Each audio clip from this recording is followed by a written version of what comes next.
Piers Morgan had a panel of him and two other conservatives in hopes that they could 3v2 the left-leaning members about transgender athletes in sports in response to a trans athlete winning a gold medal in a state championship, only to get utterly embarrassed by the facts at the hands of the sensible people in the room. So let's watch a few of these clips and then we can chime in with the important facts and context to either back up the claims or expose the misinformation. I think about what if your 12-year-old kid was Aiden? Wouldn't that be incredible? Wouldn't you be proud of Aiden? No. And how much would it? No, absolutely not. Unless that child had not even reached puberty, and in the case of my daughter, for example, and someone is trying to convince her that if you just put your hand up and say that you're a boy, you can suddenly compete against a different biological sex. I'd say it's all madness. Piers, this is what's crazy about it.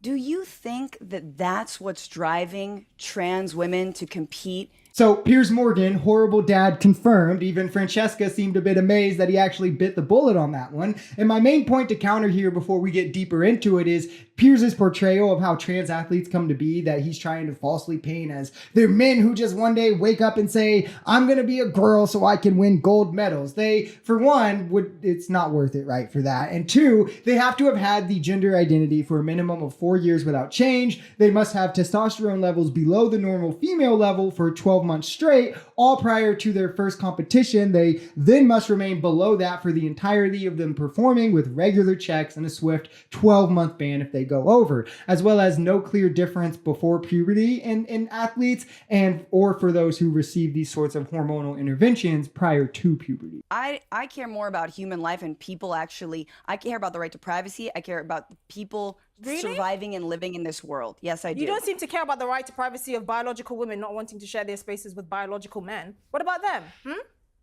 What about the number of trans youth who commit hold on. suicide every single year? What about biological women not wanting to share a bathroom with a biological man? Talk about that. Don't do what about, answer that question. I'll answer that question. This is just another stupid talking point and also has nothing to do with the right of privacy. If a white woman doesn't want to share her spaces with this black woman, does she also have the right to that? And this lady now has to use segregated bathrooms? Gender-neutral bathrooms are actually a popular thing all around the world, including in states like Massachusetts, and there is not one source that you can cite, one bit of data that you can pull that says you're more likely to get assaulted in a gender-neutral bathroom. Actually, the opposite is true. There's no increase in assaults or sex crimes, and actually the trans people are the ones more likely to be victims than perpetrators, while as a whole, these bathrooms are actually safer for women.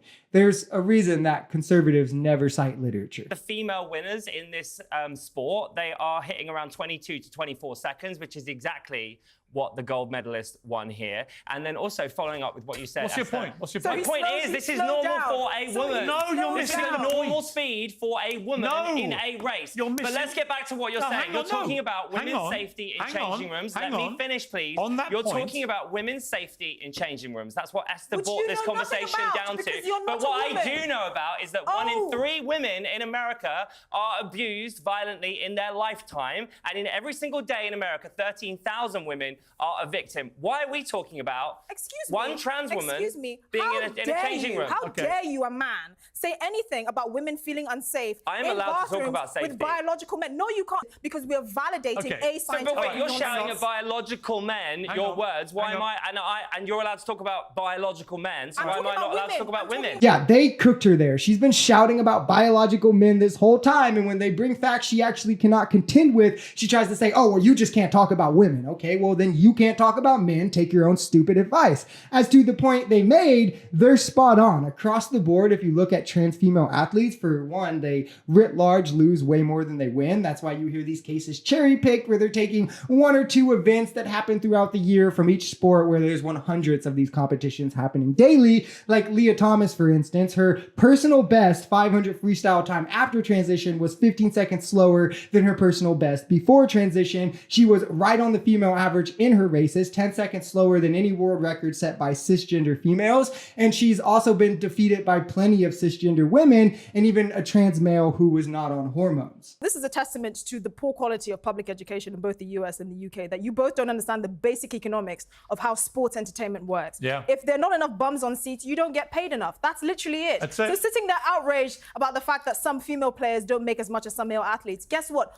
Go and buy the tickets to their games and start boosting up their viewing figures, and then maybe... Caitlin Clark got more views. Look at the revenue for the Women's World Cup and compare it to the Men's World Cup. They are light years away. Can I say one thing? Caitlin Clark was the most watched women's college player ever. The ratings were through the roof. She's getting sponsorships. Compare it to the average male college viewership. Okay, let's compare it. Iowa versus UConn, with Caitlin Clark in the Final Four peaked at 17 million viewers. That was more than the World Series in baseball and every NBA Finals game. It wasn't even the championship. This is in the Final Four, more than the NBA Finals from the year before. This was also more than the Boston Celtics, who barely even beat her Elite Eight matchup, so her matchup from the round before, with them having 13.6 million to that game's 12 million. Then the final that she was in versus South Carolina had over 18 million viewers. This was the most watched basketball game, period, either sex, since 2019, over 5 years. More than any NCAA men's game, more than any NBA game, more than the finals, and only outdone by football in the Olympics. Despite this, NBA players, men, get 50% of revenue shares, while WNBA players, women, have to hit a threshold to get any,